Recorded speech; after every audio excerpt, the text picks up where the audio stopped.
사랑합니다. 사랑합니다. 온 마음 다하여 오직 주님 한 분만 간절히 더 원합니다.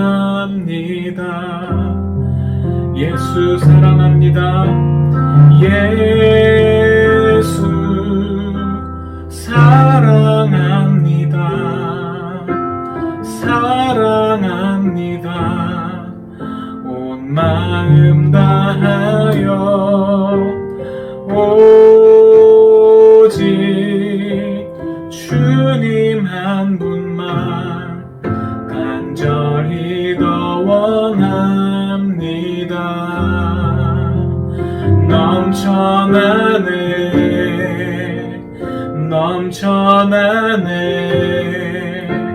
주를 향한 내 속에 갈망이 주님께로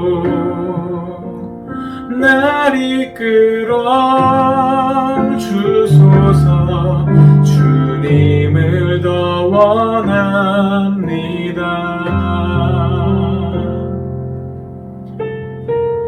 우리 한 번 더 고백하겠습니다. 예수 사랑합니다.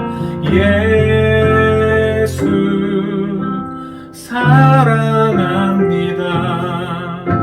사랑합니다. 온 마음 다하여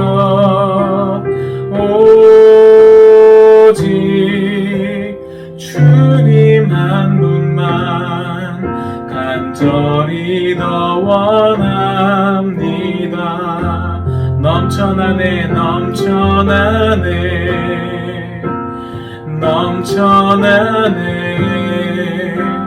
주를 향한 내 속에 갈망이 주님께로 날 이끌어 주소서. 주님을 더 원합니다. 넘쳐나네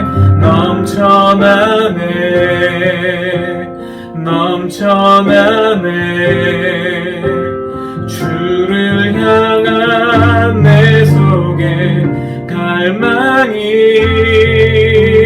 주님께로 날 이끌어 주소서. 주님을 더 원합니다.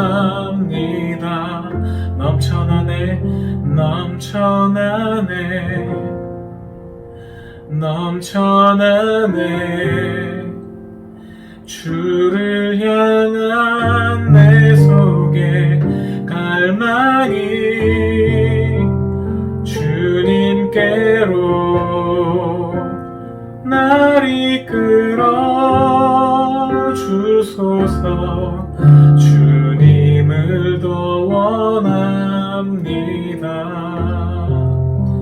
우리 시간 함께 우리 주님, 우리 사랑하는 주님, 주님을 향한 우리의 마음 식어지지 않고 더 주님을 갈망하고 더 주님을 바라보며 주님 더욱더 사랑할 수 있도록, 주님 사랑하는 마음이 식어지지 않도록 주님 우리를 끝까지 붙들어 주십시오. 이 예배를 통해 우리가 다시 한번 주님, 예수님으로 인해 힘을 얻고 더 주님을 사랑할 수 있는 우리의 믿음이 또 한번 다시 힘을 얻고 주님 앞에 그렇게 다시 한번 설 수 있도록 주님 함께 하여 주십시오. 다 같이 예배를 위해서 함께 마음 모아 기도하겠습니다. 기도하시겠습니다.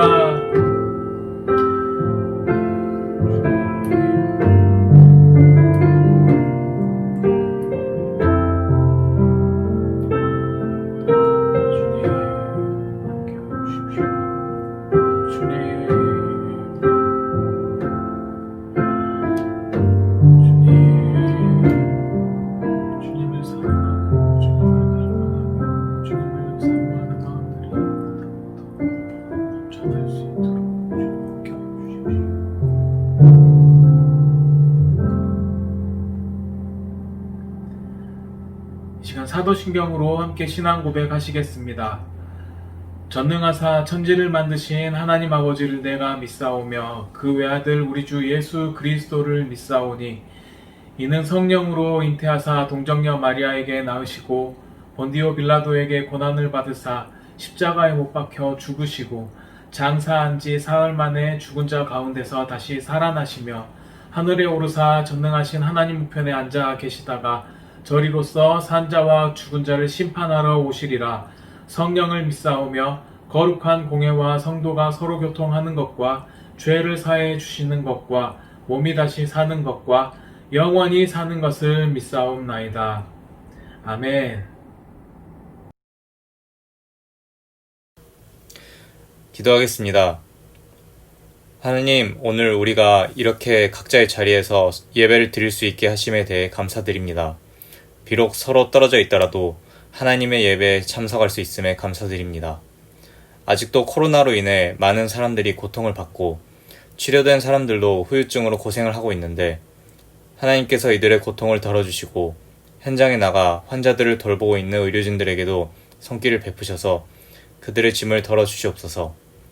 하나님, 이제 중간고사가 다가오고 있습니다. 중간고사를 대비하는 여러 지체들의 마음속에 하나님의 평강이 임하셔서 여러 가지 걱정들을 덜어내고 공부에 집중할 수 있도록 도와주시옵소서.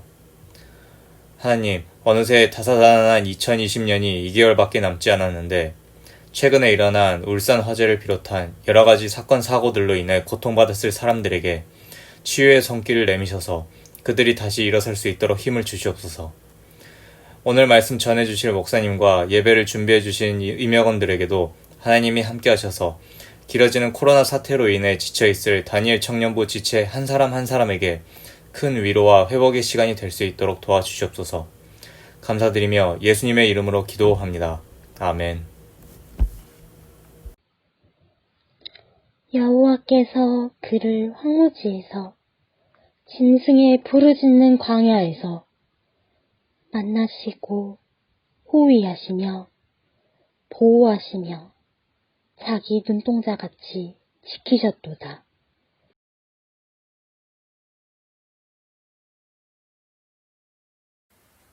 안녕하세요. 다니엘 청년부 여러분 반갑습니다. 광주동명교회 부목사 황규팔 목사입니다. 여러분과 함께 이렇게 영상으로라도 은혜를 나눌 수 있어서 참 감사합니다. 혹시 여러분들은 사막에 가본 적이 있으십니까? 저는 사막에 가본 적이 없습니다. 그런데 저는 사막에 가기 싫습니다. 왜냐하면 저는 더운 걸 너무 싫어하고 땀도 많기 때문입니다.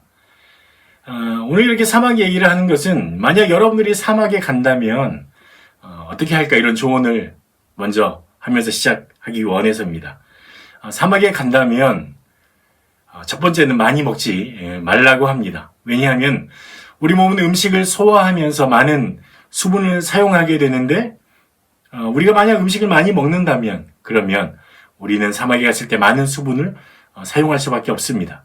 그래서 만약에 우리가 길을 잃어버리게 됐을 때 음식을 많이 먹지 않는 것이 더 좋은 상황으로 우리를 이끌 수 있는 거죠. 두 번째는 추위에 대비하라. 이 사막이 왜 추위와 관계가 있을까요? 사막은 낮 동안 뜨겁게 햇볕을 내리쬐지만 이 저녁이 되고 밤이 되면 급격한 기온차가 생기게 되고 저녁 이후에 밤은 많이 춥다고 합니다. 세 번째는 이동할 때는 밤을 이용해서 이동을 하라고 합니다. 낮에는 강렬한 햇빛 때문에 일사병에 걸리기도 쉽고 그리고 많은 수분을 빼앗길 수 있기 때문에 탈수 증상이 일어날 수도 있다고 합니다. 그 다음에 선글라스를 꼭 끼는 것이 좋다고 합니다. 왜냐하면 햇볕 때문에 이 눈이 시력에 다칠 수가 있기 때문입니다. 그리고 다섯 번째는 옷을 입고 있어라. 왜 그럴까요? 더운데 옷을 벗어야 하는 것 아닌가요? 왜냐하면 이 옷을 벗게 되면 피부가 드러나서 햇볕에 화상을 입을 수 있기 때문입니다. 그리고 입을 막으라고 합니다. 이 사막에 나오는 사람들을 보면 입을 좀 가리고 있는 것을 볼 수 있는데 왜냐하면 우리가 숨을 쉴 때 이 입으로 많은 호흡을 할 때 많은 수분이 날아가기 때문입니다. 그래서 우리가 입을 막으면 이 수분을 우리가 수분이 날아가는 걸 좀 막아줄 수 있다 이렇게 이야기합니다. 또 함부로 아무데나 앉지 말라고 합니다. 첫 번째는 너무 뜨거운 햇볕 때문에 아무데나 앉으면 화상의 위험이 있습니다. 또 혹시 모르는 정갈이나 이런 위험한 요소들이 있기 때문에 아무데나 앉지 말라고 합니다. 혹시 여러분이 사막에 갔는데 길을 잃어버렸다 그러면 막 돌아다니지 말고 한 방향으로만 가라 이렇게 이야기합니다. 그리고 계속해서 한 방향으로 가다 보면 언젠가는 개울이나 또 마을을 만날 수 있게 될 것이다 이렇게 이야기합니다. 제가 사막 이야기를 시작하는 것은 오늘 여러분과 이 사막과 비슷한 광야 이야기를 하기 위해서입니다. 사막과 광야는 거의 비슷합니다. 하지만 다른 점이 하나가 있는데 사막은 거의 비가 오지 않지만 광야는 간혹 비가 내리는 지역이라는 것이죠.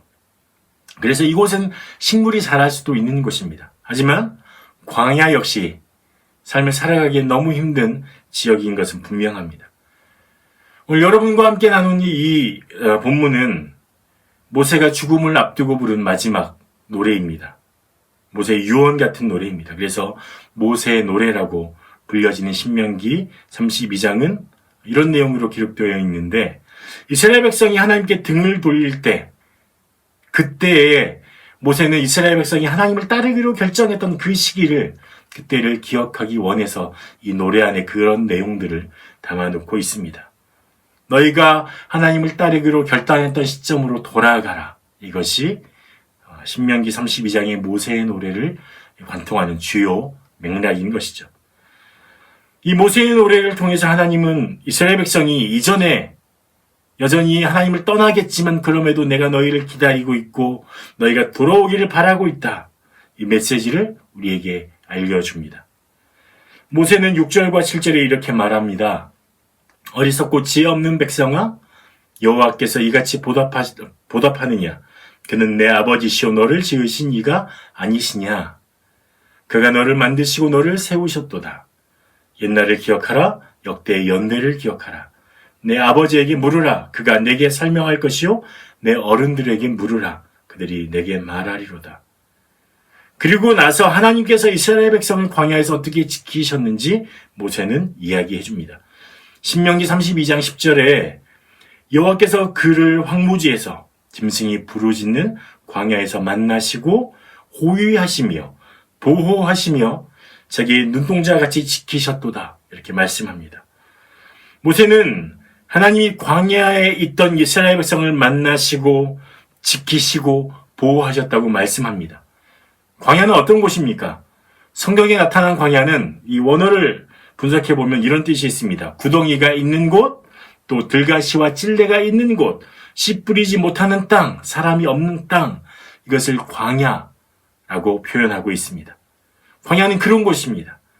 광야는 인간 스스로 생존하기에는 거의 불가능한 장소, 그곳이 바로 광야이고 광야는 오직 하나님을 의지해야만 살아갈 수 있는 곳이 바로 광야입니다. 이 광야에서 하나님은 이스라엘 백성을 만나 주셨습니다. 그리고 모세를 만나 주셨습니다. 애굽의 압제 속에서 살아가던 이 이스라엘 백성은 하나님의 손에 이끌려서 광야로 들어갔습니다. 그리고 약속을 땅에서 걸어가게 되었습니다. 이스라엘 백성이 가나안에 가기 위해서 반드시 광야가 필요했는데 왜냐하면 이스라엘 백성은 광야의 길을 걸어가면서 이전에 가지고 있었던 죄의 습관들, 또 애굽의 가치, 애굽의 세계관을 버려야 했기 때문입니다. 그리고 이 광야에서 하나님을 의지하는 방법, 하나님을 신뢰하는 방법을 배워야 했습니다. 우리도 이스라엘과 같습니다. 하나님 우리를 죄로부터 이끌어내셨습니다. 그리고 광야의 길로 우리를 보내셨습니다. 우리에게는 광야가 반드시 필요합니다. 왜냐하면 이 죄의 습관들, 하나님을 떠나 살던 삶의 습관들, 이 세계관들을 모두 하나님 의지하는 방향으로 바꾸어야 하기 때문입니다. 그러면 우리 인생에 있어서 광야는 어떤 곳인가요? 첫 번째로 광야는 하나님과 만나는 장소입니다. 광야는 바로 하나님의 임재를 경험하는 장소인 것이죠. 민수기 14장 14절 이렇게 말씀하고 있습니다. 주 여호와께서 이 백성 중에 계심을 그들도 들었으니 곧 주 여호와께서 대면하여 보이시며 주의 구름이 그들 위에 섰으며 주께서 낮에는 구름 기둥 가운데서 밤에는 불 기둥 가운데서 그들 앞에 행하시는 것이니이다 이렇게 말하고 있습니다. 하나님이 이스라엘 백성을 그냥 광야에 내버려 두지 않으셨습니다. 하나님이 이스라엘 백성 중에 계셨고 또 애굽에 있는 모든 것들을 포기해야 했던 광야이지만 광야에서는 하나님이 구름 기둥 가운데 불 기둥 가운데 이스라엘 백성과 함께 계셨고 그들 가운데 계셨습니다. 그곳이 바로 광야입니다. 우리의 삶도 마찬가지입니다. 우리가 죄악 가운데 있을 때 누렸던 모든 것들, 즐거웠던 모든 것들을 포기해야 하는 곳이 바로 광야입니다. 이 전혀 소망이 없고 생명도 없는 것 같은 이 광야이지만 거기에 누가 계시냐? 바로 하나님이 계시다는 것이죠. 길을 찾을 수 없고 길도 보이지 않는 광야, 그리고 어디로 가야 할지 모르겠는 이 광야 가운데, 그 길 가운데 하나님이 우리와 함께 걸어가고 계시다는 것입니다. 이 광야 같은 것이 우리의 인생입니다. 이 거친 광야에서, 보이지 않는 광야에서, 길이 없는 것 같은 광야에 하나님이 여러분과 함께 하신다는 사실을 잊지 않으시기 바랍니다. 광야에서 우리는 하나님을 만날 수가 있습니다. 인생이 거칠고 어렵고 힘들다고 낙담하지 마십시오. 하나님께서 거기에 함께 계십니다. 그리고 하나님께서는 불기둥으로, 구름 기둥으로 여러분들을 인도해 가십니다. 둘째로 광야는 어떤 곳입니까? 광야는 하나님을 온전히 의지하고 하나님의 도우심을 만나는 장소입니다. 출애굽기 16장에 보면 이스라엘 백성이 애굽에서 나오게 되는데 이 양식을 가지고 나오지 않았겠습니까? 그런데 얼마 만에 이 양식이 떨어졌냐면 2달하고도 15일 만에 양식이 모두 떨어졌습니다. 그때 이스라엘 백성들은 모세와 아론을 원망하기 시작했습니다. 이 애굽에 있을 때 가마고기 옆에서 이 주워 먹던, 이 떨어진 거 먹고 또는 준 거 먹던 이런 사람들이 그때를 그리워하면서 차라리 그때 죽었으면 좋았을 텐데 지금 먹을 것이 아무것도 없다 이렇게 원망하고 있는 것입니다. 그런데요, 하나님이 이때를 기다리셨던 거죠. 자신들이 가졌던 이 모든 것들, 가지고 온 모든 것들이 다 떨어진 이때를 하나님이 기다리셨습니다. 광야는 말이죠, 내가 가진 모든 미천이 떨어질 수밖에 없는 곳입니다. 내 힘으로 어떻게 해보려고 하지만 이 노력이 얼마 가지 않아서 실패하고 포기할 수밖에 없는 그런 곳이 바로 광야입니다. 그리고 내가 가진 것이 정말 별것 아니다, 이것을 알게 해주는 곳이 바로 광야입니다. 우리의 미천이 모두 떨어지고 이 미천이 모두 바닥을 긁을 때 그때 어떤 역사가 일어난 줄 아십니까? 바로 하나님의 도우심이 그때 나타나는 것입니다. 이 먹을 것이 모두 떨어진 이스라엘 백성에게 하나님께서 하늘에서 내리는 이 비같이 내리는 만나를 주시는 것이죠. 이전에는 전혀 경험해보지 못한 이 만나를 하나님께서는 이스라엘 백성에게 내려주셨습니다. 이스라엘 백성의 모든 양식, 모든 미천이 다 떨어졌을 때, 그때의 말이죠. 우리가 내 미천과 내 노력과 내가 가진 것을 포기하는 법을 배우는 것이 그곳이 바로 광야입니다. 하나님은 이 미천이 다 떨어졌을 때 하나님을 의지하는 법을 배우게 하시고 하나님의 은혜를 만나게 하십니다. 아무것도 없는 광야에서 하나님의 은혜를 만나는 그 놀라운 역사를 만날 수 있는, 경험할 수 있는 곳이 바로 광야인 것입니다. 세 번째로 광야는 어떤 곳입니까? 광야는요, 중요한 것과 중요하지 않은 것, 이것을 알게 해주는 곳이 광야입니다. 광야는 단순한 삶을 살게 합니다. 늘 떠날 준비를 해야 됐습니다. 이스라엘 백성은 구름 기둥이 떠오르면 짐을 챙기기 시작합니다. 널려있던 식기를 챙기고요, 아이들을 챙기고 쳐놨던 텐트를 챙깁니다. 그리고 구름 기둥을 따라서 걷기 시작합니다. 그리고 구름 기둥이 멈추면 그곳에서 다시 멈춥니다. 그래서 하나님이 인도하시는 대로, 구름 기둥이 이끄는 대로 길을 떠났습니다. 그 길을 걸어갔습니다. 그래서 광야는 소유욕을 버리게 합니다. 왜냐하면 구름 기둥을 따라 걸어가야 되잖아요. 그럼 내가 많이 가지면 가질수록 내가 걸어가는 길은 더 힘들어지게 되는 것이죠. 그래서 하나님을 따라가는 길에, 하나님의 구름 기둥과 함께 걷는 길에 거추장스러운 것, 우선순위에 벗어나는 것, 필요 없는 것들은 버리게 되는 거죠. 그것이 얼마나 귀중하고 이전에는 정말 소중했던 것이라 할지라도 광야 길을 걷는 동안에 그것이 필요 없고 거추장스러워진다면 비싸고 내가 소중하게 생각했던 것이라도 과감히 버릴 수 있어야 했습니다. 그래야 조금 더 쉽게, 조금 더 편안히 광야 길을 걸어갈 수 있었기 때문입니다. 그래서 하나님을 따라가는 길에 필요 없는 것을 과감하게 버릴 수 있게 하는 곳이 바로 광야입니다. 광야는 중요한 것, 내가 하나님을 따라가는데 중요한 것과 중요하지 않은 것을 구분할 수 있게 해줍니다. 그런 시각을 우리에게 줍니다. 그리고 하나님을 따라가는데 방해하는 것들, 그런 것들을 버리게 하는 것이죠. 구분하고 알 수 있게 해주는 것입니다. 험난한 광야를 지금 겪고 계십니까? 그러면 하나님께서 이렇게 말씀하실 수 있습니다. 내가 나를 따르는데 버릴 것이 무엇인지 내가 알려주겠다. 너에게 정말 소중한 것이 무엇인지 생각해 보아라. 그리고 구분해 보아라. 그리고 버릴 것들은 버려라. 이렇게 말씀하실 수 있는 것입니다. 오늘 우리는 광야에서 하나님을 따르는데 중요한 것을 구분하고 그것들을 챙기고 그렇지 않은 것들을 구분해서 버릴 줄 알아야 합니다. 네 번째로 광야는 목적지가 있다는 사실을 우리는 분명히 알아야 합니다. 이스라엘 백성은 광야 길을 40년 동안 걸으면서 어디로 가야 할지 알지 못했습니다. 알 수가 없었습니다. 오직 하나님만이 아시죠. 하지만 이스라엘 백성이 아는 목적지 단 하나, 가장 중요한 목적지 하나, 가야 될 곳 알았습니다. 뭐 어디입니까? 바로 가나안입니다. 하나님의 약속한 약속의 땅. 오늘 광야의 길, 내일의 광야의 길, 어디로 가야 할지 모르지만 분명한 것은 이 광야의 길을 걸어갈 때 그 끝에는 반드시 가나안이 있을 것이란 사실. 이것을 알고 있었고 알아야 했습니다. 그래서 버틸 수 있었습니다. 지금은 모르지만 분명한 약속의 땅, 가나안이 기다리고 있고 가나안이 내 앞에 있다는 사실을 알았기 때문에 이스라엘 백성은 계속해서 광야의 길을 걸어갈 수 있었습니다. 여러분, 오늘 광야의 길을 걸으며 내일 어떻게 될지, 내 인생이 어디로 갈지 모르겠습니까?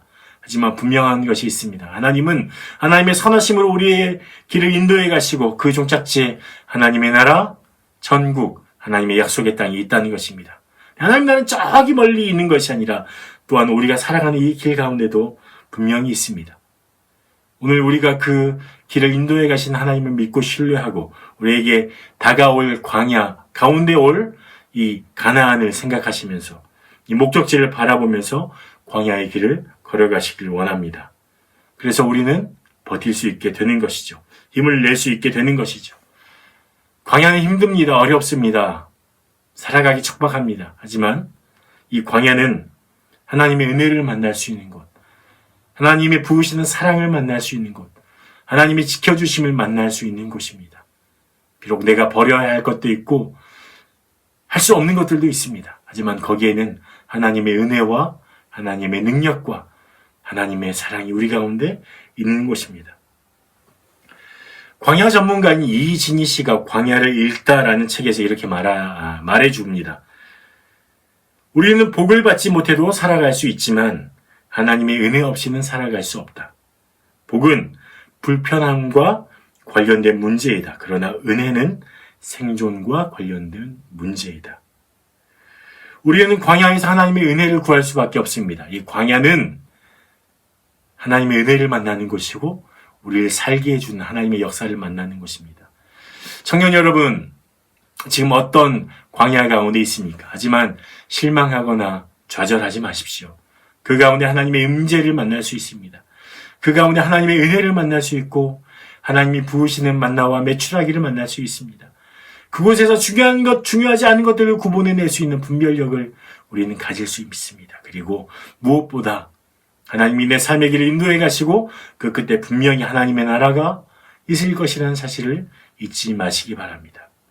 이 광야의 길을 걸어갈 때 하나님이 여러분과 함께 하신다는 사실 믿고 따라가는 우리 다니엘 청년부가 되기를 간절히 축복합니다. 기도하겠습니다. 살아계신 하나님 아버지 감사합니다. 우리 다니엘 청년들에게 하나님께서 은혜 주시고 광야의 길을 걸어갈 때 하나님께서 구름 기둥과 불 기둥으로 동행하시며 하나님의 은혜와 역사로 동행하시며 하나님 만나로 메추라기로 먹이시고 또 입히실 것을 하나님 알게 하여 주시길 간절히 소망합니다. 청년의 때에 더욱더 하나님을 따라가며 하나님을 신뢰하는 믿음의 사람들로 세워주시고 이 어려운 시대에 광야 같은 시대에 이 길을 걸어갈 때 하나님 우리 청년의 삶을 붙들어 주셔서 그들의 길을 밝혀주시고 한 걸음 한 걸음 주님이 함께 동행하여 주시옵소서. 하나님 함께 하실 놀라운 사실 믿음으로 고백하고 선포하며 예수님 이름으로 기도합니다. 아멘. 다니엘 청년부 여러분, 이제 다음 주에는 이 자리 동명교회 예배당 본당에서 만나도록 하겠습니다. 기도하겠습니다. 이제는 우리 주 예수 그리스도의 은혜와 하나님의 극진하신 사랑하심과 성령님의 교통하심이 광야에 있을지라도 그곳에서 하나님이 함께 하시며 하나님 우리의 삶의 인도해 가심을 믿고 따라가길 소망하는 귀한 청년들 위해 지금부터 영원토록 함께 있을지어다. 아멘.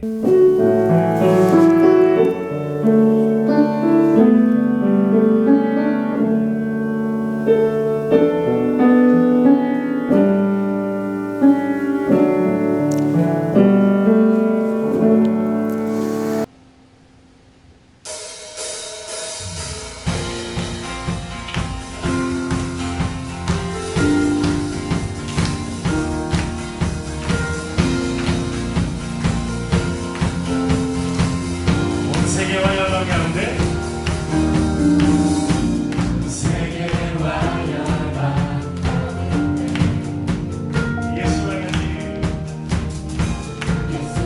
같은 이름 없네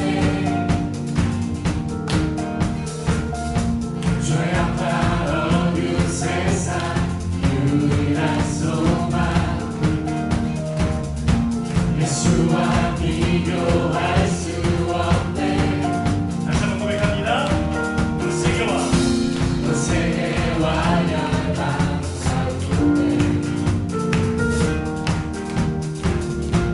예수와 같은 이름 없네 죄악과 어두운 세상 유일한 소망 예수와 비교할 수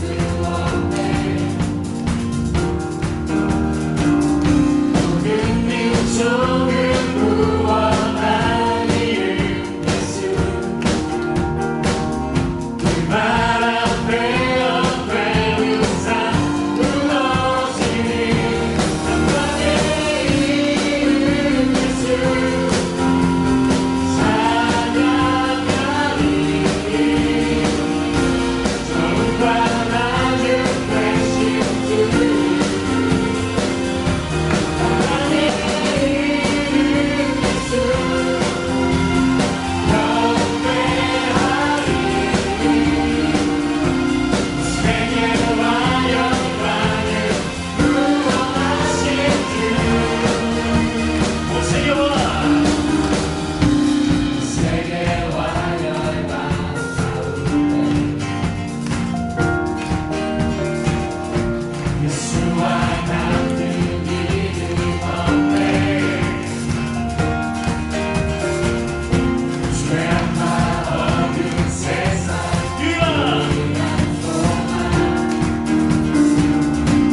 예수와 비교할